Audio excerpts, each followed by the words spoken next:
CSK కి daddy's army అనే ఒక ట్యాగ్ అనేది ఇక్కడతో వెళ్ళిపోతుంది. ఇప్పుడు రీసెంట్ గా జరిగిన మినీ ఆక్షన్ తర్వాత సిఎస్కే మొత్తం టీం అందరిని ఎమర్జింగ్ యంగ్స్టర్స్ తో నింపేసింది. ప్రాబుల్ ప్లేయింగ్ 11 చూద్దాం. Captain Gaikwad in the opening along with Ayush Mhatre.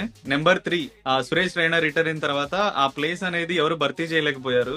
So Sanju Samson ని ట్రేడ్ చేసుకోవడం అనేది biggest plus. So he's at number 3. Number 4 లో baby AB Dewald Brevis and number 5 లో శివం దుబే.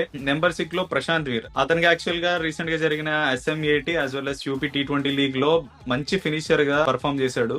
లెఫ్ట్ ఆర్మ్ పేసర్ గా మంచి వికెట్స్ తీశాడు. ఫినిషర్ గా మంచి రోల్, తనకి సెట్ అయ్యే రోల్ బాగా పర్ఫామ్ చేస్తాడు. సో నెంబర్ 7 వచ్చేసి మన Dhoni for reason at number 7. And number 8 వచ్చేసి ఆల్రౌండర్ ఓవర్టన్. అండ్ నెక్స్ట్ వచ్చేసి మన bowlers Noor Ahmad and Nathan Ellis and Khaleel Ahmed. ఈ బౌలింగ్ స్ట్రాంగ్ చేసుకోవాలనుకుంటే రాహుల్ శర్మ ఉన్నాడు, తనతో రీప్లేస్ చేయొచ్చు. అండ్ బ్యాటింగ్ స్ట్రాంగ్ చేసుకోవాలనుకుంటే Karthik Sharma along with Urvil Patel. So ఇది నా ప్రాబుల్ ప్లేయింగ్ 11. మీరేమనుకుంటున్నారు? దీంతో అగ్రీ చేస్తారా?